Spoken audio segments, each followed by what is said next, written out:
दोस्तों नमस्कार। मैं नरेंद्र कुमार।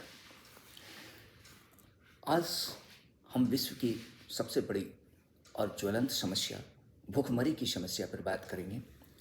वैश्विक भूख इंडेक्स, ग्लोबल हंगर इंडेक्स और इंडियन हंगर इंडेक्स पर तुलनात्मक चर्चा करेंगे। दोस्तों 2019 में लोकसभा चुनाव के दरमियान मोदी ने अपने भाषणों में घूम घूम कर लोगों को बरगलाते हुए कहा करते थे कि आने वाले 5 सालों में हमारे देश की इकोनॉमी 5 ट्रिलियन की इकोनॉमी हो जाएगी। तो मैं ये कहना चाहता हूँ कि ये जो वादे मोदी के थे वो गरीबों और भूखमरी की मार झेल रहे लोगों के मुंह पर एक बहुत बड़ा तमाचा था। तो आइए हम देखते हैं आज हम किस जगह पर इस भूखमरी के इंडेक्स में खड़े हैं और वैश्विक भूख समस्या में हमारा भारत का कितना बड़ा योगदान है। आज हमारे देश की सत्ता पर काबिज भारतीय जनता पार्टी और विश्व गुरु अपने को कहने वाले तथाकथित प्रधानमंत्री नरेंद्र मोदी अपने को भगवान से भी ऊपर मानते हैं। अंधभक्त आज तक जो भी देश में हुआ उसे मोदी की ही देन मानते हैं। यहाँ तक कि लोग ये भी कहने से बाज नहीं आते कि 2014 के बाद ही हमारे देश को आज़ादी मिली। 11 साल से मोदी प्रधानमंत्री हैं। उनके इस काल में आज हमारे देश में भूखमरी, बेरोजगारी और महंगाई रिकॉर्ड स्तर पर पहुंची हुई है। आज हम बात करेंगे वैश्विक भूखमरी में भारत की रैंकिंग पर। 121 देशों की श्रेणी में भारत 107वें स्थान पर पहुंच चुका है, यानी 106 देश हमसे अच्छी स्थिति में, बेहतर स्थिति में रह रहे हैं। भारत में भूखमरी एक विकराल रूप धारण कर चुका है। बिहार, झारखंड और छत्तीसगढ़ में भूखमरी सबसे ज़्यादा है। इसके बाद गुजरात, मध्य प्रदेश और उत्तर प्रदेश आता है। भारत में अच्छी और भरपूर पैदावार होने के बाद भी भूखमरी की समस्या जटिल बनी हुई है।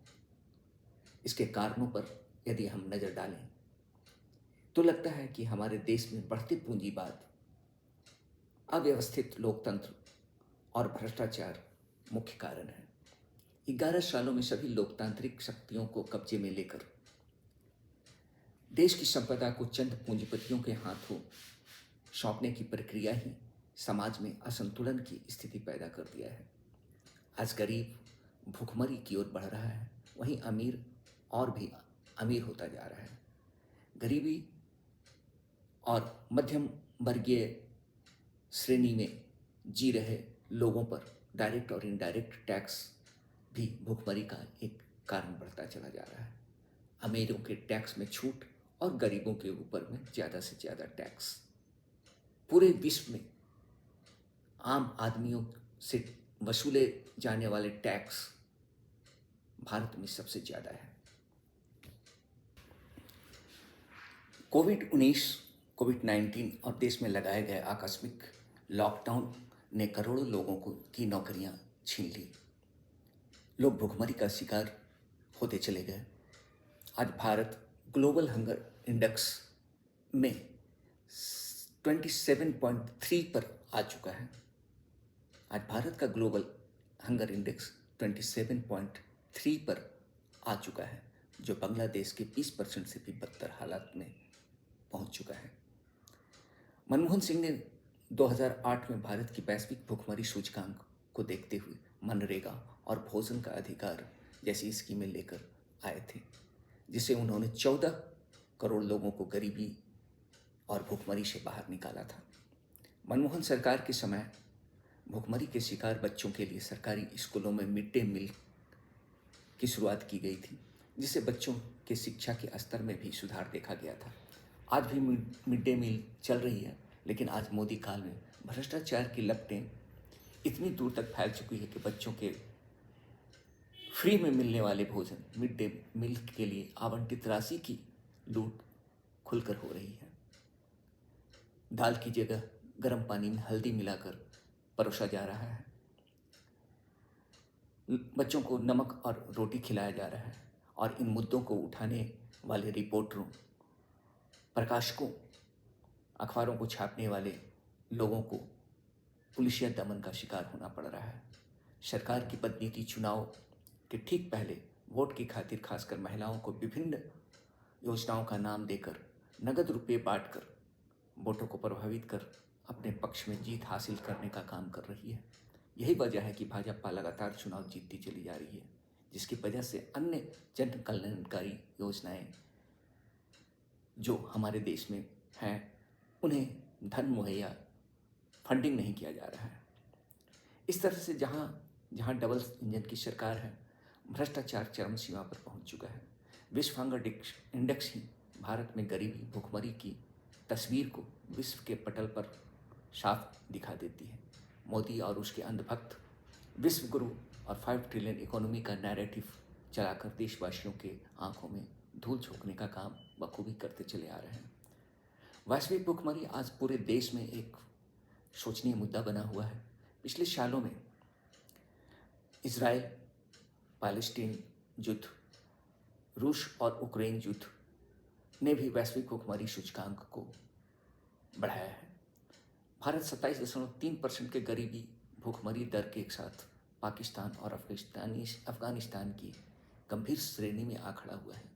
कुपोषण के मामले में भारत 13.7%, 5 वर्षों की कम उम्र के बच्चों में अविकसित बच्चों का औसत 35.5 और 18.7% दुर्बलता के शिकार है।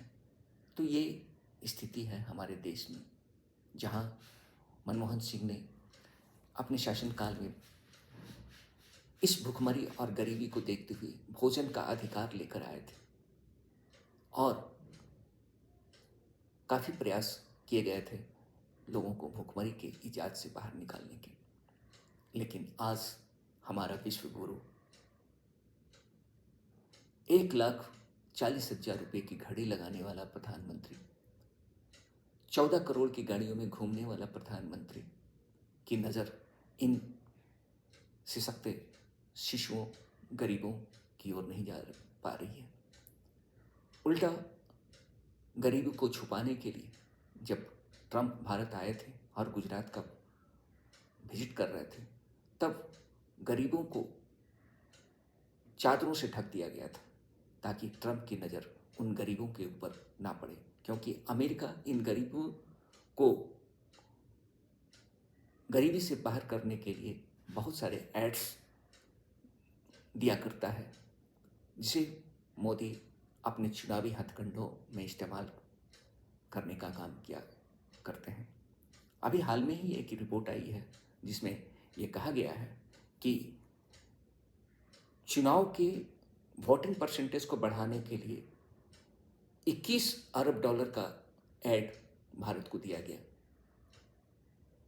आज उसी का नतीजा है जो हम लोगों ने चुनाव के दरमियान, महाराष्ट्र चुनाव के दरमियान, हरियाणा चुनाव के दरमियान, इवन कि दिल्ली चुनाव के दरमियान हमने देखा कि कैसे वोटिंग परसेंटेज एकाएक बढ़ जाती है वोट समाप्त होने के बाद। तो आज मोदी सिर्फ हमारे देशवासियों को ही धोखा नहीं दे रहे हैं, हमारे देशवासियों को ही आंखों में धूल नहीं झोंक रहे हैं, बल्कि विश्व को भी, पूरे संसार को भी बुड़बक बना रहे हैं और आंखों में धूल झोंक रहे हैं। तो ये हकीकत है दोस्तों। अब हमें और आपका क्या कर्तव्य बनता है इस गरीबी और भुखमरी से समाज को बाहर करने का। तो दोस्तों, आज हमारे देश में जितना बड़ा चढ़ावा मंदिरों, मूर्तियों पर किया जाता है, खर्च किया जाता है, यदि इस खर्च का 25% भी भुखमरी और गरीबी दूर करने पे लगाया जाए तो आज हमारे देश में खुशहाली आ सकती है। जय हिंद, नमस्कार।